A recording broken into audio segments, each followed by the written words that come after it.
Live better and longer with the Fitzness Show, hosted by fitness expert, author, and TV personality Fitz Kohler. She'll tell you why diets are dumb, supplements are snake oil, and the truth about how you can earn a lean, hard, pain-free, and athletic body. Now for our favorite bossy blonde, Fitz Kohler.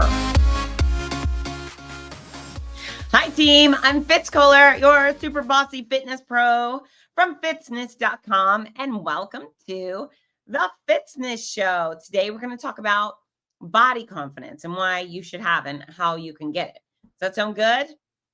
I think so. But before we get there, we're going to talk about some other things. Number one, have you subscribed to the Fitzness Show yet? So I know you're listening, obviously, because you can hear me right now. That is proof that you are listening to the Fitzness Show. But sometimes I say, hey, don't forget to subscribe. Do you know why you subscribe?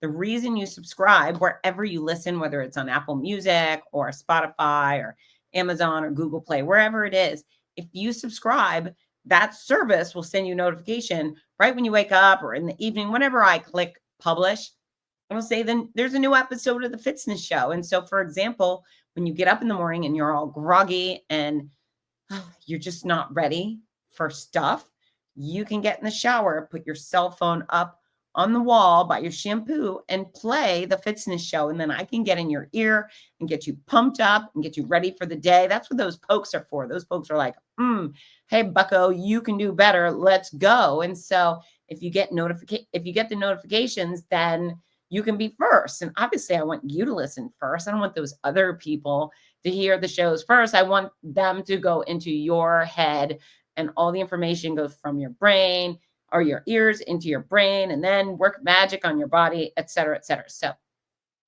subscribe, please. And thank you. And then when you subscribe, hit notifications on, because that's really where the money is right there. Is, your phone saying, hey, guess what? Fitz released a new podcast, and then you can listen. So we start there. Okay, now I'm going to talk to you about mooning. Have you ever mooned a person? I would like to know if you've ever mooned a person. I was recently listening to a different podcast and they were talking about mooning, and then it reminded me of mooning. And then I thought, oh yeah, a lot of people are doing mooning. I mean, it's not something I do right now, but in my earlier years, have I mooned? I have. And I was pretty kind of prudish, I would say. I was not a body flaunting little lady in some regards. I mean, I don't know. I did some other stupid things. Maybe I was a little body flaunting, but know this, sharing my tush to others was not high on my agenda, but I think it's kind of a fun thing to do and something I think most people have done. And the stories are always pretty silly. So if you have mooned somebody, note that on Instagram, I'm going to post a prompt on my story, and then you can respond and tell me if you've mooned people and where and when. Why did you moon people? Or you can go to fitzness.com, send me a message there. Whatever, just let me know about your mooning. I'm going to tell you about mine right now. And so when I came to the University of Florida as a freshman, I instantly auditioned at their fitness center, the gyms that were on campus that the students and the faculty could attend. I auditioned as a group fitness instructor, and thankfully they hired me right away. I started teaching classes, and there was a group of us. In fact, they called it Gator Aerobics. That was it, Gator Aerobics instructor. And it was a little bit of a prestige job. Some people were making bagels on campus or logging people in at the library. We got to be the ringleaders at the fitness center, which was pretty cool stuff. And again, I was just a freshman, but I took on maybe 7 to 10 classes per week. I was always at the gym. I made a lot of friends. I enjoyed meeting the other instructors. There was some that were in college, and then there were some in grad school or getting their PhDs, and some were just older, but whatever. A great group of mostly female instructors. In fact, I think we were all women back in the day.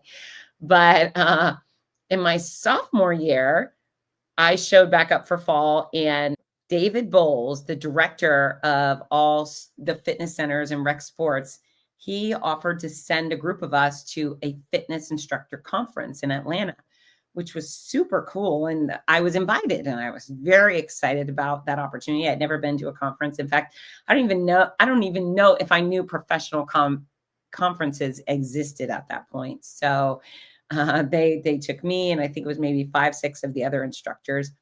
And what they did is they gave us this big van, this big Gator, University of Florida official van to drive to Atlanta. It's 300 miles. It's about 5 hours away from Gainesville. And one of the more grown-up instructors, she was tasked with driving, bless her heart. That probably was a big pain in the ass, but she did it. But I'm not sure why, but some way on between Gainesville and Atlanta, we decided to start mooning everybody. That's right. On I-75 North, we were sticking our juicy fitness instructor booties up against that window with the Gator logo underneath it. I mean, I look back, I think that was probably not a good thing to do. But yeah, we mooned.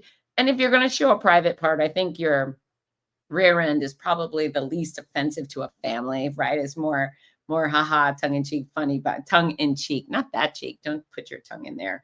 Ew. But yeah, we were mooning folks on the way to the conference, and I got in on that action. And yeah, it just feels good. It feels good to know that at some point I let loose and showed my booty to some strangers on I-75. So I don't know. Did you moon somebody? I think those are the fond memories, right? Sometimes we forget that we did these crazy, silly things, and probably not very harmful, right? Probably not something I would do a lot of today. I mean, I could probably also be convinced if there was a proper amount of gin and tonic in my glass, there could be some mooning. Probably not to somebody I knew, probably not at a work event, right? Definitely not in an official vehicle of any sort. But yeah, mooning is a mostly harmless crime, and I could take part in it. But I want you to think about the times that you mooned others, or that you were mooned, because it's just, I don't know, it makes me happy. Okay, the other thing that makes me happy, and there's a few things that make me happy, but this past weekend, I don't even know where I was, but I flew into St. Louis for Mud Girl Midwest, Illinois. So what Mud Girl does is it just picks a name of the nearest city to wherever we're doing our mud runs. The mud runs are at, I've said this before, if you're a regular listener, sorry that you have to hear it again, but we put them at equestrian centers, motocross facilities, speedways, wherever has a bunch of big property that can be dug up, and sometimes at gun ranges or rural areas. And so we might call it Mud Girl Chicago. It's definitely not in Chicago. There's no place where you can dig up, big chunks of a 3-mile course in the middle of Chicago. So we're often 30, 40, 60 minutes away from the big city we're claiming. But yeah, so I flew into St. Louis, but I believe the event was in Illinois, and it was great. We had a fun time. Last week, I was telling you about some heartbreaking stories. We had 0 heartbreaks. Everybody was sweet and happy. And yeah, I didn't see any crisis, which was refreshing. In fact, they were extra fun. If you're one of our athletes, thank you for showing up buck wild and crazy, because we did have a great time. And I actually had a little bit of shade, which was nice. I did put my Kinesis Active sunscreen all over, and that is my saving grace. That's the thing that protects my skin while I'm out there. I really want you all to try Kinesis Active. It's Kinesys Active. It's a sunscreen. I've actually been wearing it for about 10 years now. I met the owners at the Run Show in Texas, but it just feels good, and it goes on clear, and it's not sticky, and it doesn't smell like anything weird, and it's hypoallergenic. So it's nice for sensitive skin, and it's effective, which is really matters. And I put it all over my body and then my lips. But anyways, we had some shade, which was great. And I don't know. It was a quick weekend. I got there Friday. I was able to leave Saturday. And Saturday, instead of coming home to Gainesville, I flew to Tallahassee, Florida. That's right. Home of the Seminoles. Most importantly, home of my BFF since childhood, Christy. And I bragged about her a little bit on a previous show. We went to Vegas to celebrate her beating cancer and something else that's also very wonderful. But we spent 24 hours together filled with laughing our tails off. That's the one thing when we get together, it's just belly laughs, which is so relaxing, right? I think laughter, they say laughter is the best medicine. So whether I'm happy or sad heading over to Christy, I know I'm instantly going to feel phenomenal. But the reason I was there, besides seeing her, is we went to see comedian Nate Bargatze. So I hope you know who Nate Bargatze is. This is actually a personal recommendation I'm making to you. So I love Jerry Seinfeld. He's wholesome. He's wildly sarcastic. He just makes me giggle. And I think that's wildly accepted amongst most people that Jerry Seinfeld is a funny man, and he never almost ever uses the F-bomb, and he doesn't talk about smoking weed in his van, like stuff I can't identify with. He talks about real world stuff. Well, Nate Bargatze is the same type of comedian. He's actually a little sweeter. I remember my old kickboxing trainer, Corey, once told me that he thought Seinfeld was mean. And then I didn't really get it, but I think the bridge is he doesn't, or the barrier is he doesn't speak sarcasm, right? So if you're not a sarcastic person, you don't really enjoy sarcasm, you're probably not going to enjoy Nate Bargatze. You may not just get it. You have to speak the language. But if you do, he is a 10 out of 10 comedian. Hilarious. He's got some shows on one of the streaming service. It's easy enough to look for it, but he's on tour right now. And he did not disappoint. I mean, again, every topic he covers is stuff that any regular person might confront in their everyday, but it was hilarious from start to finish. So good. And not only was Nate fantastic, but he had 4 men do opening acts. So one was a host, but he still did a set, Julian something or other. And then he had these 3 other guys. Their sets were less than 10 minutes, but they killed it. They absolutely killed it. And I've seen Jerry a few times. I've seen Dave Chappelle. I like comedy, so I'll go to the shows when I can. Not all of the opening acts cut it. These guys were barn burners. They were just so damn good. So I highly recommend. Look it up, Nate Bargatze. And if you don't know who he is, if you've never watched him, he has a great skit on he's done on Saturday Night Live twice. There's part 1 and part 2. He plays George Washington. So look, Nate Bargatze, George Washington, SNL, and I don't know, just spend 12 minutes watching both little clips, and they will make you cry laughing. They're so funny. So, okay, I'm done talking about that. And now I'm going to get back to fitness and health and all the things I'm supposed to talk about. So I have a list of questions. I'm not sure how many I'm going to get through today because Zoe gave me a question. I thought for sure I'll donate a little bit of time to this, but now I feel like it deserves bigger time because it's a very important topic. So Zoe said, recently I've been having a hard time feeling confident in myself, even when I'm staying active. Have you struggled with your body image in the past, and how has this changed for you over time? And so, yes, my body image used to be crap. I had a real hard time growing up. And so I'll tell you a bit about that. So when I was younger, I mean, she's still in my life. I have a sister who's 6 years older, and she just didn't like me from the get-go. When I was born, my mom tells the story, but my sister wasn't allowed in the hospital when she was delivering me, but my mom called my sister, who was 6 at the time, and my sister said, "What does she look like? What does a new baby look like?" And my mom said, "Well, it's a little girl. Go in my bedroom, look at the picture on my dresser. She looks just like you." And with that, my sister said, "I don't want a copycat sister." Boom, hung up. And that was it. We were off to a great start. Like, I'm just there trying to survive, trying to experience a new world, maybe eat some food, etc. Goo goo gaga. And she hated my guts. And so for pretty much my whole life, she's shown more animosity towards me than kindness. And whatever. I mean, that's the way the cookie crumbles, right? My brother, on the other hand, even though we probably had little spats as kid, he's 9 years older, but he's such a kind, wonderful, generous guy. We click on so many levels. He's a business owner like I am. And anyways, it's fine. It's fine. And my sister, she's still alive and well. I wish her well. We don't hang out, but you'll understand why soon. And we will be right back. Hi, team. If you're taking my great advice for going outside and getting active, make sure when you do, you're also protecting your skin. I'd like to share with you my favorite sunscreen. It is Kinesis Active. It is built for active folks like you and me, whether you play pickleball or you run races or you go swimming.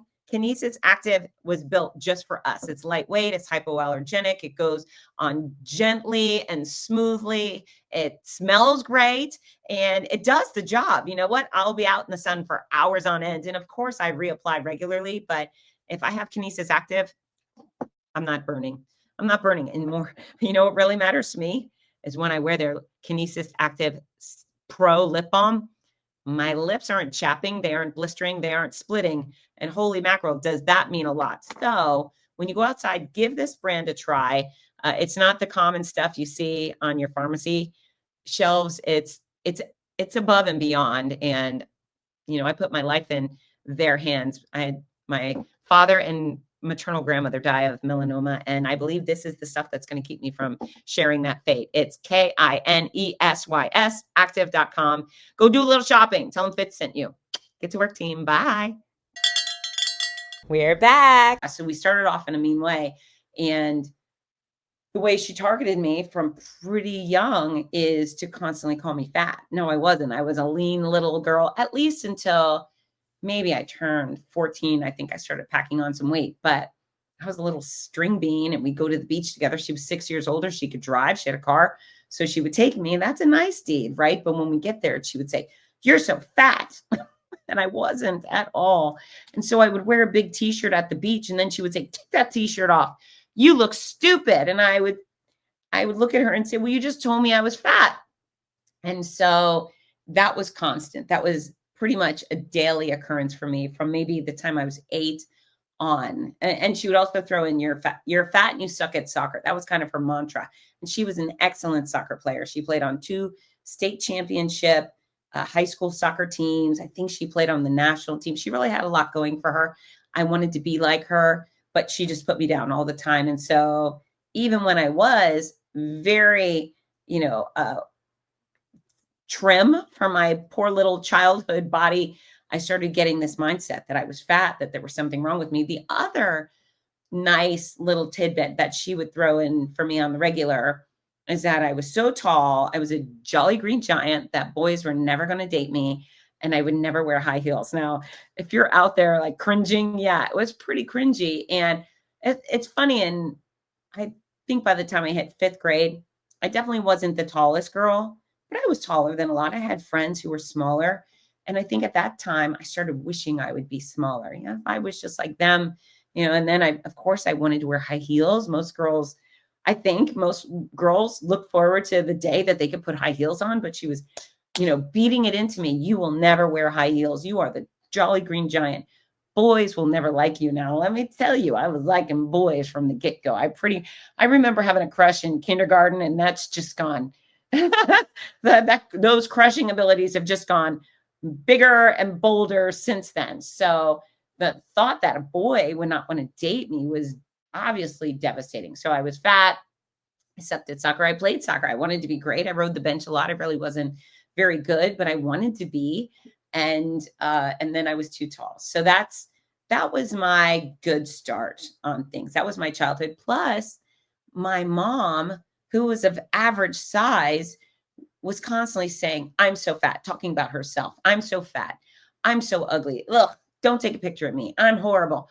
And so that was a role model thing where I started thinking, okay, well, I must be ugly too. And I'm horrible and all of those things. So between being told I was awful and then hearing my mother, identify herself as overweight and out of shape and hideous, really screwed with my mind. Now, when I became a teenager, 13, 14, and we didn't have the best eating habits. And you know what my parents gave me? My mom, Lord knows what my dad was buying me candy a lot. He was that guy. He'd come home with candy and music, which was very generous. Thanks, Dad. But my mom always had fruit. She always would serve some sort of vegetable. We did do the meals, family meals, most nights of the week, but there was a lot of butter on the table. There was always M&Ms in the refrigerator, my mom or freezer. My mom or my sister would sell M&Ms for her soccer trips. So we always had them. We were beef jerky and chips and dip. And we just had so much access to unhealthy foods that even though I was eating healthy foods, I started gaining weight on the bad stuff. We had full access to, and mind you, we had full access to real full sugar soda up until a certain point too. I think maybe when I was 13, I switched to Diet Coke, but I was drinking. I mean, Lord, I might've been drinking 1,000 calories a day in sugar because it was unrestricted access to all of it. So I'm 13. I start getting boobs. I start getting a belly. I start getting hips. And I am feeling very uncomfortable. I had some friends that were great, were super fit and still trim and And I didn't look terrible, but I wasn't where I should be. Plus, in a place like Fort Lauderdale where I grew up, everyone was in swimsuits all the time. So that could be a problem. And so, and I was still fat and ugly, and I sucked at soccer and all of those things, and too tall. And so I think I was about 15 when I heard about anorexia and I heard about bulimia. And I'm guessing I just, I'm trying to go back, right, to remember what was on my mind. But I think starvation wasn't something I was down with. So I thought, okay, well, I'll just eat the food and throw it up. And that's what I started doing. I think I was 15 when I developed bulimia. And what a horrible experience. What a brutal thing to do to yourself. I'm decades away from that, but I look back and I feel so sorry for teenage Fitz. What an awful, awful experience to do to yourself, to put your fingers down your throat and throw up. And so, yeah, I had a full-blown eating disorder, and I definitely thought I was not good enough and certainly not pretty enough. And I thought I was way bigger than I was. And even if I was way bigger, I shouldn't have been doing that to myself. Yeah, I had too much weight. I would go back between, I played sports. So I was kind of fit. There was just more of me. And the fits you see today, at some point, I ranged between 30 and 45 pounds heavier than I am now. That was my high school weight. I know at some point I got close. I'm not going to tell you what weight I was, but I was wearing size 16 jeans then, and I'm a 2 now. So pretty dramatic size difference. I do remember driving my little Suzuki Samurai, pulling up in front of the school to grab a friend, and a buddy of mine, he came over, and I had a tank top with a large armpit hole, and he reached in, he grabbed my roll of fat on my rib cage. He goes, "Fitz, I'm shocked." And I was mortified, right? So yeah, I had an eating disorder, and the body confidence was crap. I just thought I was awful, and I definitely had some issues. So there you go. That's that. So how do I get myself out of that predicament? So I started teaching fitness also when I was 15, which is ironic. And I never lost a pound from the first few years of teaching exercise. In fact, I continued to grow, get bigger, even though I was super fit. It was the eating habits that I hadn't got out of control. And know this, I don't think anybody loses weight on bulimia. I don't think you do lose weight. You still stay a big girl.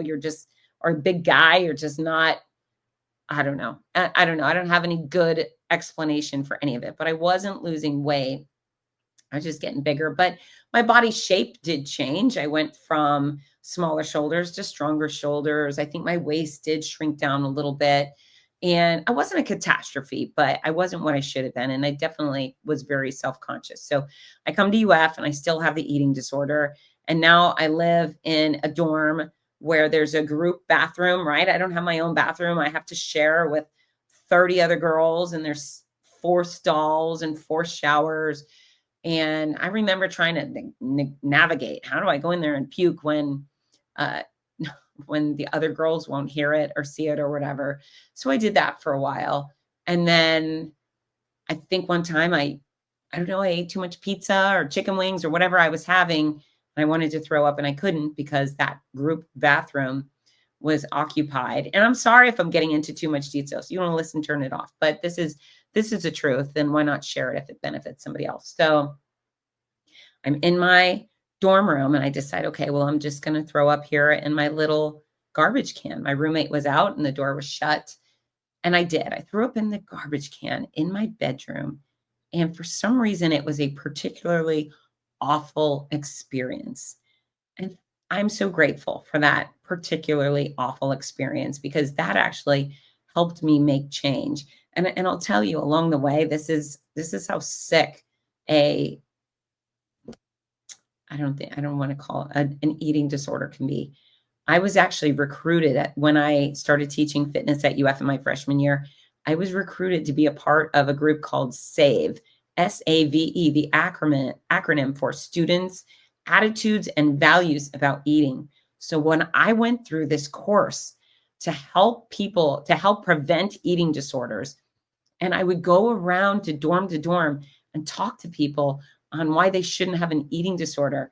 Well, I had an eating disorder. I mean, if that is not the most effed up, I'm sure I can't be the only one doing that stuff. But yeah, so I'm teaching others. I really genuinely don't want anyone in the boat I'm in because it's awful. And so there I am. I throw up in the garbage can, and it was awful. I remember my eyes being all watery and just feeling so bad. And then I had this little aha moment, and I'm grateful I was able to get there. Is so I've abused myself, and I've thrown up in the garbage, and I think about this my friend who lives on the dorm floor with me. Missy is her name. And Missy was heavier. She was much heavier than I was. She was so funny and so sarcastic, and I just loved Missy. And so I had this aha moment while I'm in there after I've thrown up in the garbage, right? So I think, you know what? If Missy lost weight, would I like her more? And the answer to that was no. I couldn't like her more. I already liked Missy the maximum. And then I thought, well, if Missy gained weight, would I like her less? Absolutely not. I mean, really, her weight was irrelevant to me. I just liked being friends with Missy. And it was that moment where I was able to convince myself that, you know what? I'm a good friend. Much like Missy, I'm funny, I'm thoughtful, I am smart. I have things to give besides whether my waist is small or I wear a certain size. And so that felt good. Just realizing that I was more than my body. Missy didn't care about my thighs. She didn't care about my waistline. We were just happy to be friends with each other. And I thought, well, I'm also a really good student. I was a decent student. I was decent. I was a great fitness instructor. I had all of these other things to offer. And I decided I didn't need to beat myself up like that. I didn't need to be abusive to me. I didn't need to put my finger down my throat. I didn't need to throw up. It was awful and horrible. And I wouldn't have wished that from Missy or anyone else. And so right then and there, I was able to convince myself not to be a bulimic anymore. Oh, and I don't know how other people do it. I mean, I really haven't done a lot of research on it. I know many people are hospitalized for eating disorders, especially anorexia. I had a good friend. She was the only one who knew I was bulimic because we told each other. Her teeth were rotting away. They were actually, they weren't rotting. They were disintegrating from the acid from her throwing up. And she had this little burn mark. She's still, this poor girl, she has still looks like body dysmorphia. She had a lot of plastic surgery, and it's heartbreaking because she was such a beautiful girl. She is a beautiful woman who deserves better. But I was fortunately able to convince myself right there to just cold turkey stop. Now, I would have the urge, I would consider it repeatedly over probably the next year or two, but I was able to convince myself not to use the discipline and say, no, I'm not going there. And so, just having a value on who you are, Zoe, as a person, that's number one. Who all of my listeners know that when I talk to you about fitness, it's because I want you to be healthy. I want you to live better. I want you to live longer. I have zero expectations that you will wear a certain size or be a certain weight or look a certain way. For my whole career, I've said the way you look is your business. It's none of my concern. I don't care what you look like. And I genuinely mean that. I don't care what you look like. I'm not sleeping with you, right? Like, you're not my romantic partner. Maybe if you were, I might care if you had this or that, but you're not. I genuinely just want you to be healthy. And so I want that for you too. And that's also what I want for me. And we will be right back. Are you looking for the perfect gift for a loved one battling cancer? The Cancer Comeback Series by Fitz offers hope, inspiration, and practical guidance. With Your Healthy Cancer Comeback, My Noisy Cancer Comeback, and The Healthy Cancer Comeback Journal. These books are a lifeline for all patients and survivors. Right now, you can order autographed copies at a special discount. Show your support and help a loved one go from sick to strong. Visit Fitzness.com today. That's Fitzness.com. Fitzness.com. We're back. When I talk to you about fitness, I'm talking to you about the quality of your life, the length of your life. Does your body perform well? Does your body feel good? If you have those aches and pains, that is less quality of life, right? Now, it's also okay to want to look great, or your version of great, whatever that is. You could be like Lizzo. She's lost weight, but she was a big, juicy, beautiful woman who so many people probably wanted to get with, right? So you can be very beautiful or devastatingly handsome at a larger size or a smaller size, or taller or shorter, or whatever the hell you are. There's a way for you to look and feel beautiful at any size. So when I talk to you about fitness, it's quality and length of life, but I want you to feel good about who you are. And the person that you are is not your waistline, right? So we have to all start there, just finding the places where we excel. We're super kind. We're a great parent. We're thoughtful with our own parents. We're pleasant neighbors. Our neighbor went to the hospital and we met and mowed their lawn. That's a kind thing to do. Maybe you're great at math. Maybe you're great at playing guitar. Maybe you are a football pro. I don't know, but there's all of these things that make up you that really have nothing to do with the size of or the shape of your legs or your arms. I mean, really, if you die tomorrow, someone's going to come to your funeral in a few days. Are they going to be bemoaning the loss of your waistline? I don't think so. I don't think anyone's going to be like, she had such shapely calves, or his shoulders were so strong. I'm really going to miss that. Your appearance really matters to no one on earth except for yourself and maybe your romantic partner.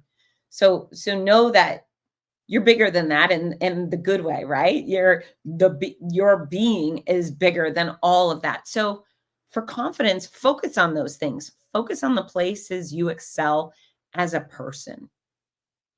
I mean, that's the stuff you always have control over, right? Are you a bright sider? Do you show up with a happy face? Or are you grouchy? Do you bring people down? Those are things that you might be embarrassed about, being the grouchy person. I don't know anyone who's embarrassed about being a bright sider, but are you smart? Can you fix things? Those are things that you can always feel good about. And it's interesting. On Instagram, I follow a soldier who had his face basically burned off. He doesn't even have a nose. I think, wow, he was gorgeous. And now I look at him on Instagram and his face certainly looks different than the normal human face. And I think, I love that guy. I love him. He's always got a smile. He's got a can-do attitude and he looks different. He might not be what most people consider gorgeous, but I think he's kind of hot, but I think so based on his attitude, and I can get past the scarring and the damage. So we got to start with the other tangibles, right? The other things. That's how you keep your confidence, is being confident in who you are as a person. So focus on those strengths. You might even want to make a list of your strengths and hang them somewhere that you can see them. My brand new book, which is coming out, I'm going to tell you the title soon, but it'll be due out in October. But we start off there. Who do you want to be? This book is about you. It's not about me. I'm not setting goals for you. You have to do goal setting. And in order to set goals to get better, you have to make an assessment on where you are right now. What, and when it comes to your body, do you want to do on the things your body can do? Your strength, your flexibility, your balance, your cardio capabilities. Do you want to take measurements? Do you want to set physical goals? I really like some buff arms. I like some bigger shoulders. I'd like to see a six-pack. Or I just want to be able to fit in a chair at the movie theaters. I mean, everyone's got their different goals, right? But we can set goals and control moving them forward with healthy habits. That's a really great place to be. Utilizing an expert goes a long way. So if you're looking for fitness and health expertise, I'm your girl. I'm guessing that's why you're listening to the Fitzness show, you may also want to consult with a registered dietitian.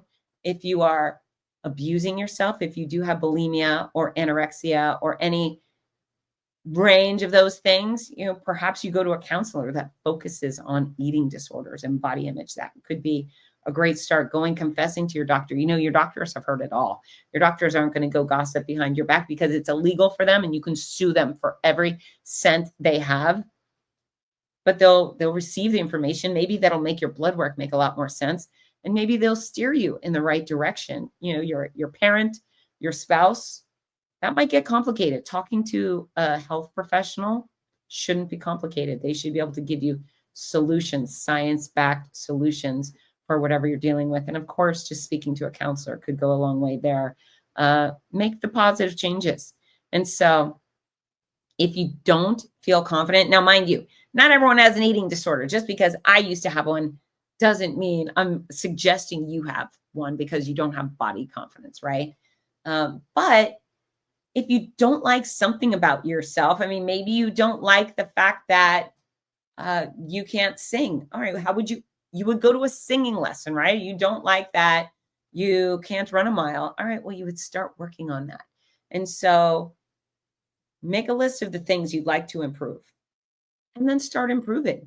I want to get stronger. Okay, well, if right now you can do 1 push-up and next week you can do 2 push-ups, well, all of a sudden the body confidence starts growing because you've doubled your efforts. I'm twice as strong as I was last week, right? So controlling the factors that you can on your capabilities. And then sure, if you want to change your appearance and you want to do that through exercise and nutrition and water and cutting out alcohol and so forth, fine. Maybe you could use a new hairstyle. Maybe you could use a new wardrobe. Maybe your body is just fine the way it is. Maybe it's great and you've been just dressing like a bum and that's why you feel weird. Or you've been dressing in outfits that aren't flattering to your shape. Maybe your shape is spectacular already and you already are super fit. Maybe you just could use some time with a style consultant, right? So there's a bunch of ways to start building yourself up. And it's always about controlling what you can, when you can, in a positive direction. Now, my bulimia was not a positive thing, and I really wasn't controlling anything. So don't ever let that be an option for you. Starving yourself isn't controlling anything. And that's actually, they say anorexics quite often type A, right? Control freaks. Well, are they actually controlling anything? They start wasting away. Their hair becomes dry and brittle. They start balding. You've seen an anorexic. It's not a mystery to think about what that type of person looks like. Are they really controlling anything in a positive way? They're not. And so your job is to know where you want to go and then start moving in that direction. And of course, exercise is always a vital factor in looking and feeling your best. But you can also do these extra things that may help you feel more confident immediately or in the interim. And I hope you don't have a human goal. Like, I hope you're not thinking, I want to look exactly like John Cena or exactly like Sofia Vergara. I think they're beautiful people, but I don't want to look like them. No matter what I do, I'm not going to look like Sophia. I'm not going to look like John. You're just trying to look like the best version of yourself, feel like the best version of yourself. And so, yeah, control what you can. Exercise, nutrition, cut out the bad stuff, the inhalants and the alcohol and drugs if you do them.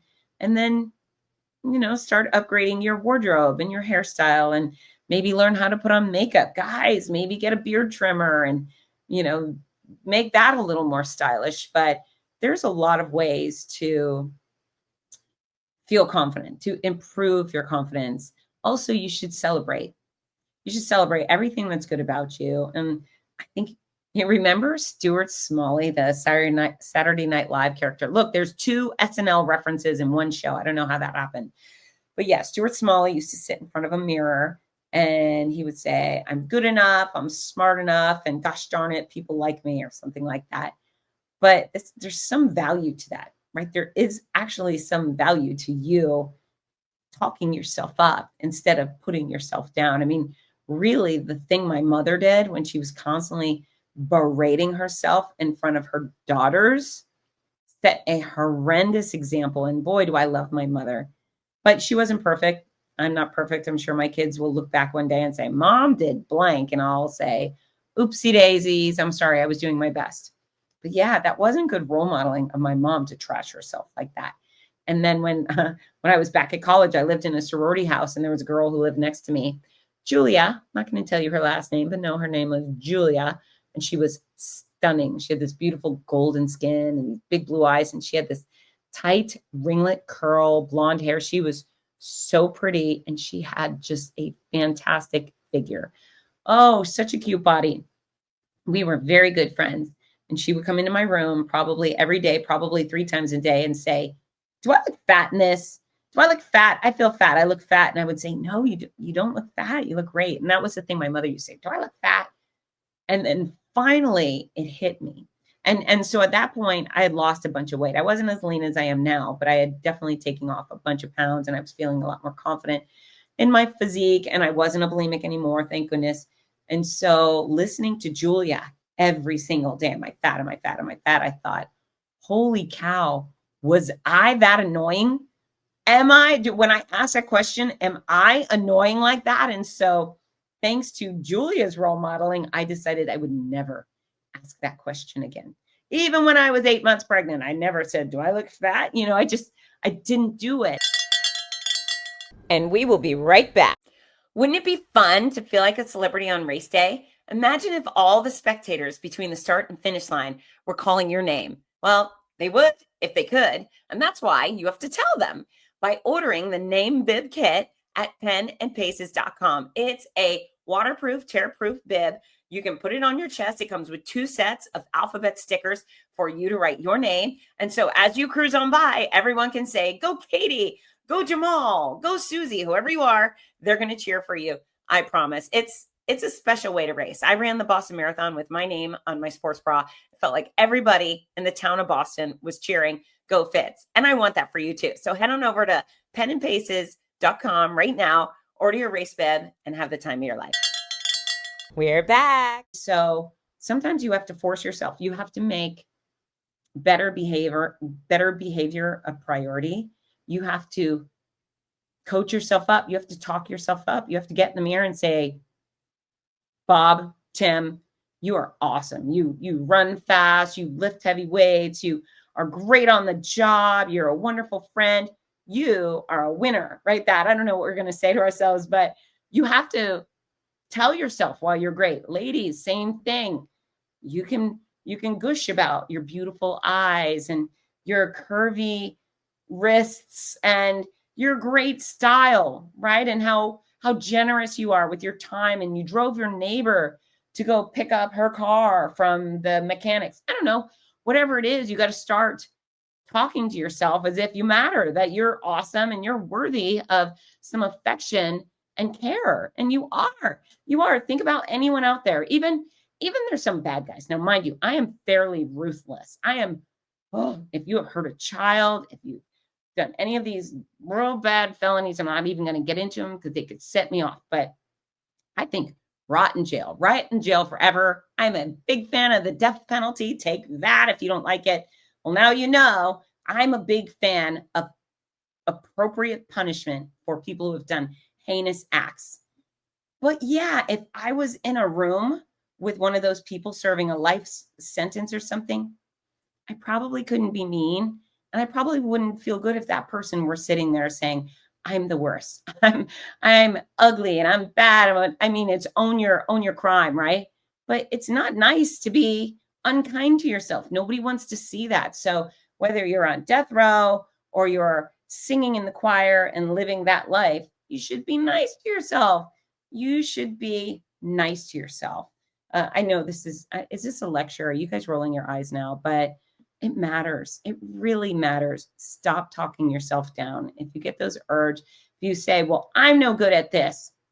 All right, fine. We'll make a plan to get better, practice, learn, whatever it is. But then also find something you're great at. I don't know anyone in my audience who isn't worthy of some love and appreciation, especially self-love and appreciation. Because if you don't like yourself, nobody else is gonna. Nobody's gonna. You have to be nice. That's an order, damn it. You have to be nice. And when you do something great, it's okay to celebrate your accomplishments. I just got a promotion. I just PR'd at a race. I just won a pickleball match. I lifted weights more than I ever have, or I took my 3rd yoga class. Whatever it is, celebrate the good stuff. And that will ingrain the habit of speaking kindly of yourself and having some pride instead of feeling like you're nothing. Remind yourself that you're very much something. Remind yourself. And if you start setting in on yourself while you're not good and you're not this, put the little Fitzy on your shoulder. That's right. That's me. Take me with you. Let me get on your shoulder. And when you need help making good choices with food, ask her and she'll tell you.